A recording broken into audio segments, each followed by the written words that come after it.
Back to when I was 16, I had had a rough time with my father and his girlfriend for about a year or so. Long story that isn't really related to this. But I was trying to mend my relationship with my father because before all of that, I had always been a daddy's girl. So, when I was offered to go on vacation with them, along with my siblings and step-siblings, I said yes, after having thought about it long and hard for a month. We went to Turkey. We would be living at an all-inclusive resort that was aimed at Scandinavians, so a lot of people we could talk to. The first few days were perfectly fun. I was swimming in the sea and the pools at the resort. Only creepy thing, there was a waiter who grabbed my hand and slipped me a napkin with a message of meeting up with him. He spent the next couple of days lurking around me every time we would go eat, until my father saw how uncomfortable I was and told him to buzz off. Yay, Dad! But one day, my stepmother decided that we should take a girl day of shopping, which meant my sister, my two stepsisters, her, and myself. I didn't really like the idea, but I decided to come along anyways. So off we went to the nearest bazaar. We spent about an hour there until we got to a small place that looked sketchy as fuck, but they seemed to have some clothes that my stepsisters wanted to look at, so we went inside. I remember there were 3 men there, 2 older ones and then a young one in the beginning of his 20s. He called himself Oscar. I remember because that's the name of my dog. We were seated and they brought out Turkish tea and such to make us feel at home while we were looking at dresses and the like that they wanted us to try on. In the end, I was pressured into trying one on and went to the dressing room. While I was there, Oscar came and asked if all is well. Thinking it was just good customer service, I answered that I was fine. He might have misunderstood something because he slipped into the dressing room and before I could do anything, he had me cornered with his hands on my cheeks and leaned in to kiss me. My body froze despite my brain telling me to scream and punch him. It took me a minute and a half before I managed to pull back and tell him to stop. I pushed him out and changed faster than I ever have. Luckily, I was wearing a dress as well, so it was easy enough. Once I got out, I asked my sister if we could leave, whispering what had happened. She nodded and had to force my stepmother to get her arse in gear. She was enjoying all the compliments. Once out of there, my stepmother was scolding me for making a scene. My sister told her what had happened because I was a sobbing mess. Stepmother's reaction? She grabbed my arm and said, "Do not tell your father," before she let go and marched out of there. I didn't feel like leaving the room the rest of the vacation, and stupid as I was, I didn't want to piss my father off, so I didn't tell him. To this day, he doesn't know what happened. To this day, my stepmother is still pissed at me for ruining that vacation. So, Oscar, from that creepy shop, I hope you get what you deserved, but let's never meet again. Like several other posts on this sub, this happened to me when I was a kid, 10 to be exact. I grew up in a military family and lived in the Middle East for a significant portion of my life. Because of this, we frequently traveled to different countries because of the low cost and proximity. On this particular vacation, we flew into Cairo, Egypt, the kidnapping of the capital of the world at that point in time, for a long weekend. We only lived like 2 to 3 hours away. It was late at night and we were staying at the Marriott Hotel, which had a taxi/shuttle service that was supposed to pick us up. For some reason, our driver never showed, so we were forced to find a regular taxi to take us there, which took forever to find that late at night. We finally found one that was offering us a pretty good deal. They don't run by meters, instead they just give flat rates that they choose, and headed towards the hotel. Out of nowhere, another taxi basically T-bones us in the middle of the road, causing us to stop. There aren't really defined roads in a lot of Arab places, so it isn't really that surprising that we got hit. In Arab nature, the 2 drivers get out of their cars, each yelling that it was the other's fault, and looking like they were going to throw hands. Eventually, they got back into their respective taxis and parted ways. My family and I were completely taken aback. We had been in Egypt less than 2 hours and have already had quite the adventure. We finally got to the hotel, exhausted as it must have been 3 a.m. by this point.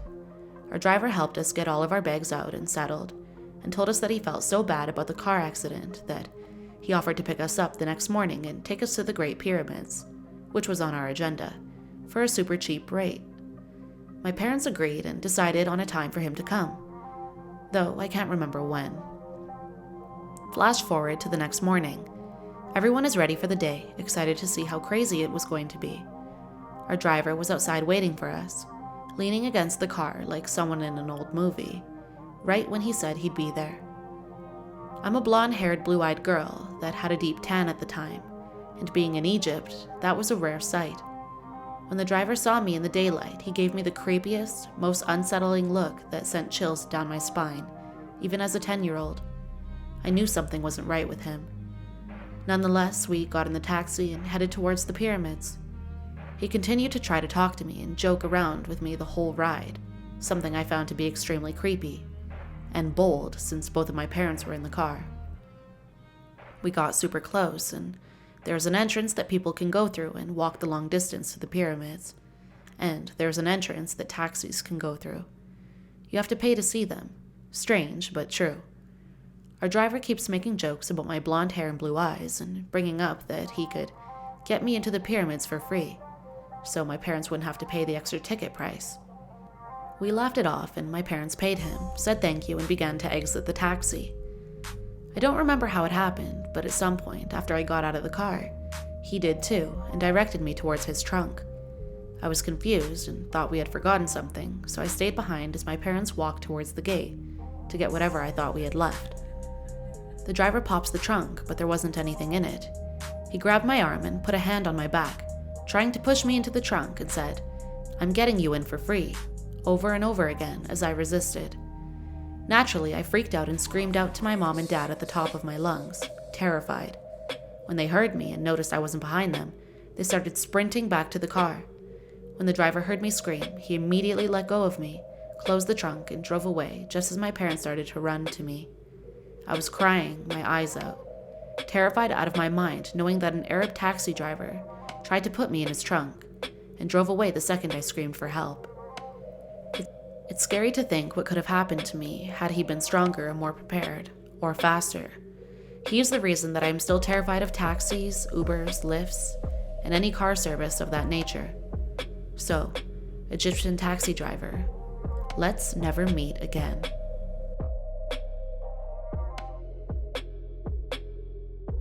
I wish I never went on vacation.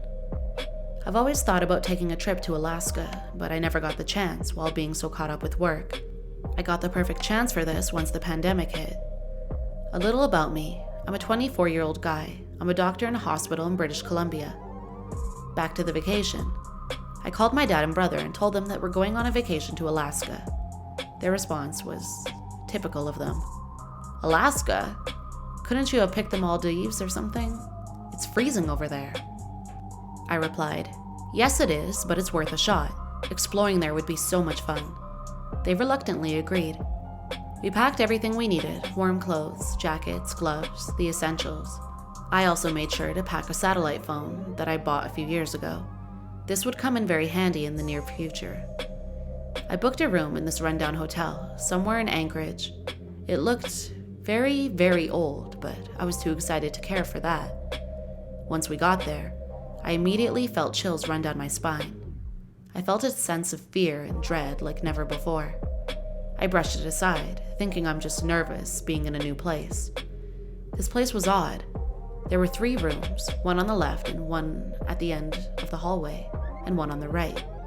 Unlike anything I'd seen in a hotel back in BC. I set down my bags and started to unpack. I'd planned on going skiing on the nearest mountain and made sure to pack my skis and goggles. I may have forced my dad and brother to do the same as well. We had a blast skiing, and I hadn't done it for a while. When we were walking back, I saw something terrifying. A woman wearing a dirty white dress, black hair and gray skin. When I saw her, I had never felt so scared in my life. I made my dad do a sweep of the place. We found nothing. I was still on edge, though. This is where I should have taken a hint and left. We were exhausted and we went to bed a bit early. I woke up at 3 a.m. due to something falling in the hallway. I got up and looked around. There was nothing. I went into my dad's room to see if he was okay. What I saw was absolutely horrifying. He was sitting upright, gray skin, and eyes which looked like black holes. He didn't move, talk, or even look at me when I called to him multiple times. Then, I heard an ear-piercing scream. I ran into my brother's room and woke him up. We were both terrified. I knew we had to get out immediately, but I saw the woman standing next to my dad. She was the incarnation of evil, something so sinister that she shouldn't exist. My fight or flight instincts kicked in and me and my brother ran outside. The door shut behind us. I'm writing on my phone at a gas station near the house. I'm at 4% and I don't have my charger. It's in the house and I have to go back. I'll update you guys once I muster enough courage to go back in. Wish me luck. Thank you so much for watching this video. Don't forget to like, comment, and subscribe to my channel. When it comes to traveling and going on vacation, I trust absolutely no one. Even if I could have missed out on getting to know someone great or having a fun adventure, I'd rather be safe than sorry. So, always come prepared and always trust your instincts. You never really know what could be out there, and sometimes it's better you don't find out.